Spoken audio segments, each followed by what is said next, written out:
Hi guys. Okay, so this is one of your bonus modules, and it is such an important one to me because we are all women. Shock. Just in case you didn't realize. Um, and our menstrual cycles is something that we go through week on week, month on month, that men don't go through. And this is important because it really plays a big factor in your weight loss and your fat loss journey. And it's something that really isn't talked about enough. And I want to change that. I want us to not be afraid of recognizing that we are women and that we have bodies which behave differently to men, and that does not make us weak, that does not make us incapable, it doesn't make us like soft or anything like that. Actually, it's just something that we have to recognize, that we have to be able to accept, learn how to deal with it, and then we will be so much more successful instead of trying to pretend that it doesn't happen and that it doesn't affect us, because it does. And this whole idea that, oh, you're just hormonal, all of those types of comments are originated from men who have no idea. They have no idea what it's like to be us, let's face it. So I felt like this was a really important one to talk about at the beginning of the 12 weeks, because it will play a big role. Obviously, if you are having regular periods, you're going to have 3 during this next 12 weeks. And I just find that it's something that once you understand it as well, it allows you to release a lot of guilt, and it allows you to feel a lot freer about your progress. Also, I will just say, I'm filming this at Christmas, if you couldn't tell. So yeah, I've moved rooms for today, so you get to see my lovely, beautiful Christmas tree for today. So yeah, let's get into it then. Okay, so what you can see on the screen, there is going to be quite a bit of information in this particular slide. It's something that I really do recommend you make some notes on. So if you don't have a pen and paper, then obviously you'll be able to watch this back and do it again. But as you're going through this, I want you to be thinking about how it affects you and how you can relate to the information that I'm telling you. And if you can't think straight away, completely all right, but you'll now be going through your next cycle armed with this knowledge. And what that will allow you to do is then start to recognize how all of this affects you and how your body reacts, because every single one of us is completely different. So I have learned to listen to my body and understand how my body behaves, and I'll give you some examples of that later on, but you really need to figure out how it affects you. Okay, so what you can see on the screen then is an example, like a diagram of the menstrual cycle, essentially. On the left-hand side where it says follicular phase, that is from your period starting to 14 days after, which is when you ovulate again. And then the second half is the luteal phase, which is from ovulation to just the last day before your period. And generally, on average, these 2 separate sections are 14 days each. So we call the follicular phase the good phase, and we call the luteal phase the bad phase. In the middle, at ovulation, is your literally like prime point. That's like the point where you are at your complete optimal. You're feeling good, you're strong, you're staying disciplined with your nutrition. You'll generally find that if you map out your moods and behaviors against your menstrual cycle, that ovulation point is when things are looking pretty good.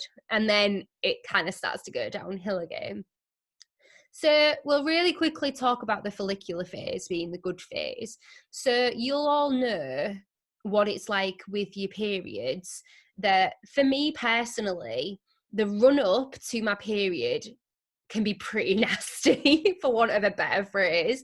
Then as soon as my period starts, it's like, oh, okay, I knew that was coming. I just needed to get it started, and now I start to feel a lot better. The luteal phase, however, is the bastard. I'm sorry to swear, but it is. It's just the horrific part of what we go through. The reason being is because the luteal phase is the part where your body obviously has ovulated, so it is preparing you for potentially carrying a child. So everything's starting to work a little bit harder, your hormones are working in a different way. And then obviously, because you will normally have a period, it's like, okay, we don't need all of that stuff again. So you kind of go back to like the good section. So the things that I really have learned and took on board with understanding my menstrual cycle and understanding how the menstrual cycle works in general is that in the luteal phase, you will burn between 100 to 300 more calories per day. It's the point when you're at your highest risk of binging, and you may only manage about 60% of your usual training performance. So you will find that you are clumsier during your luteal phase. When studies were done to map female training performance against their menstrual cycle, and it was recognized that more injuries occurred during the luteal phase because it's when your body's like so distracted with everything else. Let me just pause this for a sec. Sorry about that. I just had to go and let my cat outside. So as I was saying, with your luteal phase, that is the phase when you will be clumsiest, be not on top of your game. And it's all because your body is designed to be starting to get ready to bear a child. Whether you like it or not, that happens every single month.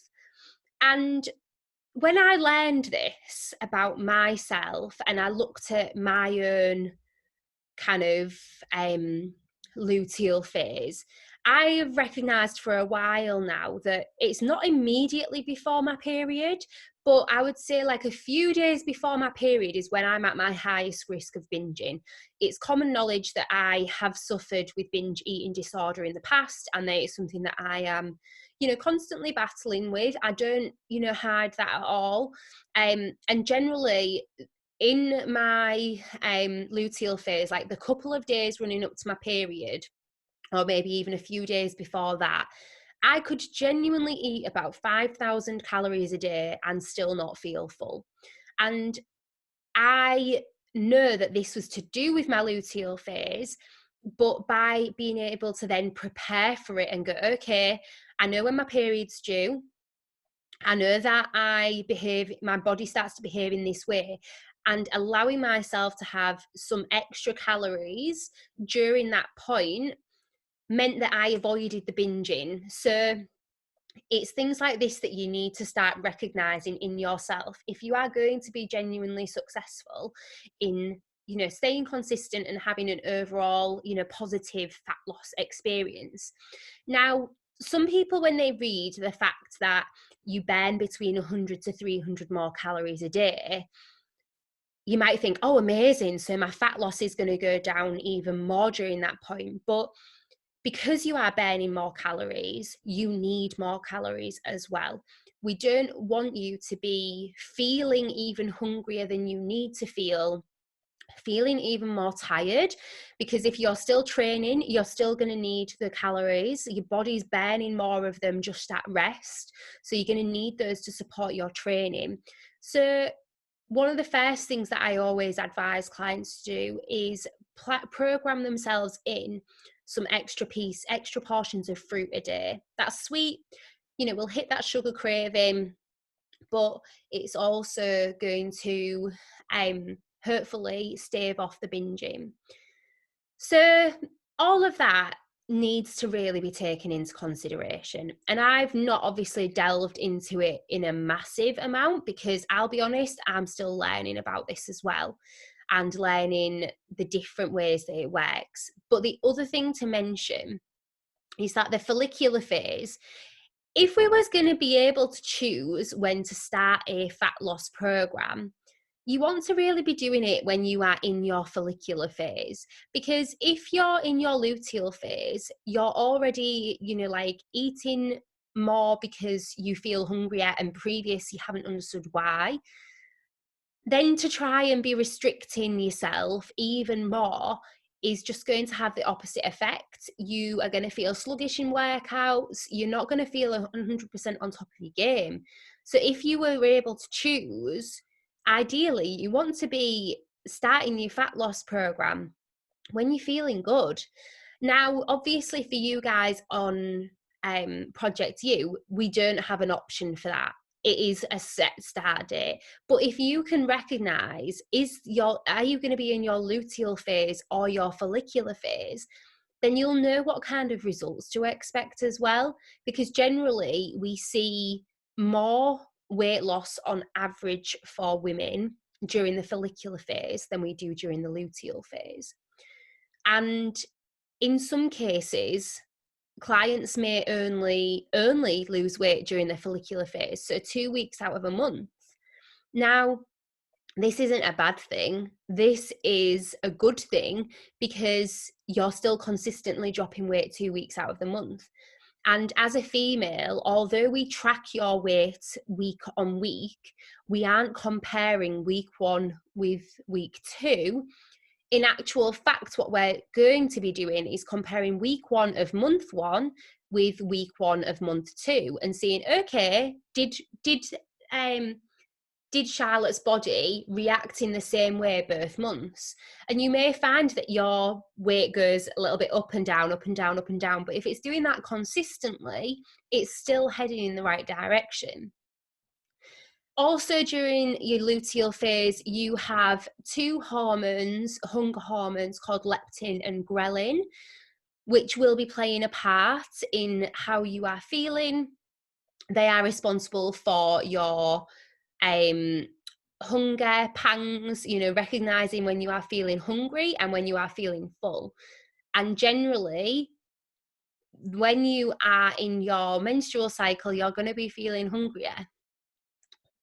So, taking that onto another level, there is also specific information around fat loss and polycystic ovary syndrome. So a lot of women suffer with PCOS, but don't understand how this can also have an impact on your fat loss. So to the left, you can see the diagram is of your total daily energy expenditure. Now, if you've not heard of this before, basically that is like all of the calories that your body burns throughout the day. What are they broken up for? What are they used for? The biggest percentage is your BMR, which is also known as your basal metabolic rate. And this is just essentially your body functioning. So if you were to not move all day, literally do nothing, just lay in bed, it's your body making sure that all of your organs are still working, that you are still breathing, that your brain is still thinking. And it sounds like a lot, but when you put it into that context, it makes sense that that's mostly what your body needs energy for. Obviously, then you have your non-exercise activity, because that's the second biggest thing you do throughout the day. Even if you're exercising, you're probably exercising an hour a day at most. What are you doing with those other 23 hours? So for clients and women who have PCOS, how PCOS will affect fat loss is that it has an impact on your BMR.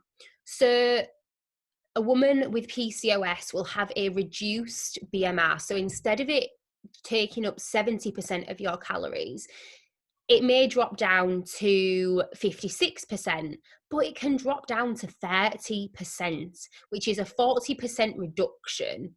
And that's more calories than 4 gym sessions in one day, obviously as an average.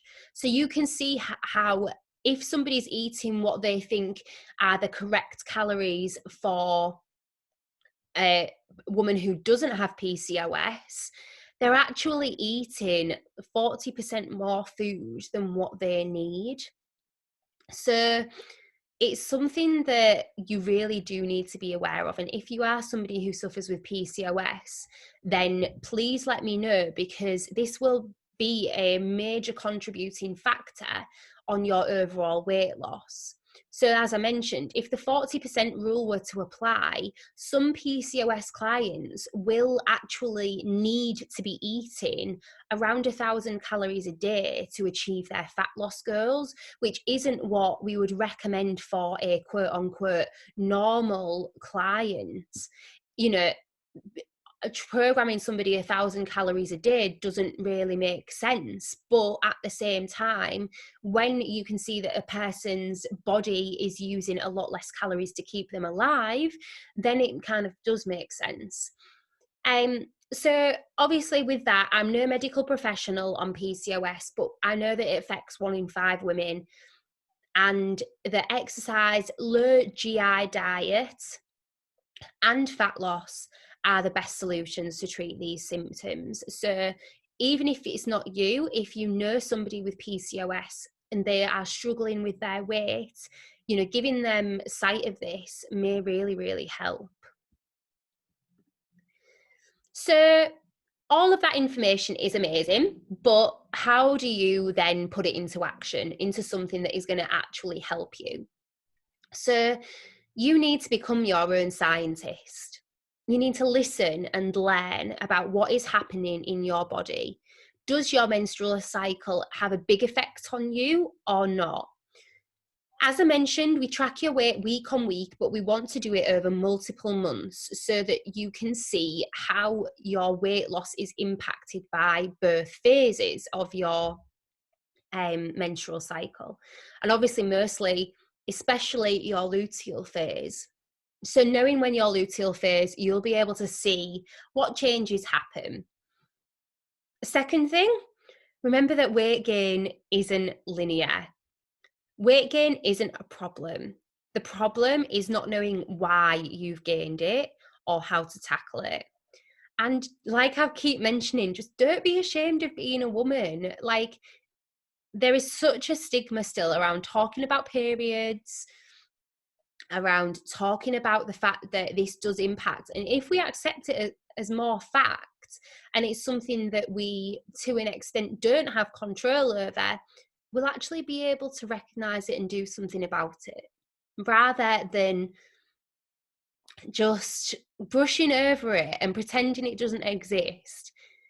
Instead of trying to work against it, work with it. So if this means that you are only able to actually diet for 2 weeks of the month and then you maintain for 2 weeks of the month, that's better than nothing. It may take you a bit longer, but you'll be doing it in a sustainable and way that is going to avoid binges. Oh, that shouldn't be in there. Oh no. Right, just one sec, guys. I believe that was the wrong one. Let me just get the right slide up. I've just changed these over recently, so that'll be why.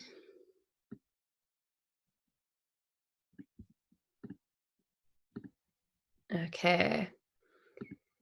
Right, let's share this. So the final thing that I want to talk about is dropping body fat as a woman. Obviously, this bonus module has been really about how us women differ from men and how our weight loss journey will be different to that of a man's. And the first thing to say, which is quite surprising how little people know it, is you have to stop having the same portion size as your male partner. If you don't have a male partner and you have a female partner, absolutely fine. But if you have a male partner, our bodies aren't designed to drop body fat as quickly as them. Because of childbirth, our bodies are designed to store more body fat to support us and protect us during that process, which means that when we gain body fat, it takes us longer to lose it. So if you eat the same amount of food as your partner, you would need to burn an extra 30% of your, not need to burn an extra 30%. You would need to do an extra 30% of exercise or activity to be able to burn off the same amount of calories as your partner. So whilst you may consume the same amount, it's going to take you longer to burn them off. So if you don't want to have to work that extra time, have less food. You don't need to be having the same amount of portion size as what your partner has. As I mentioned before, you may have to accept that you will only physically drop body weight 2 weeks out of a month, but that's better than no weeks. And when you are in your luteal phase, this is like the first thing I say, allow yourself a few extra portions of fruit. That's going to be the first recommendation that I make to you. Fruit's obviously got the sugar in it, it's got sweet stuff, it's going to help satisfy those cravings.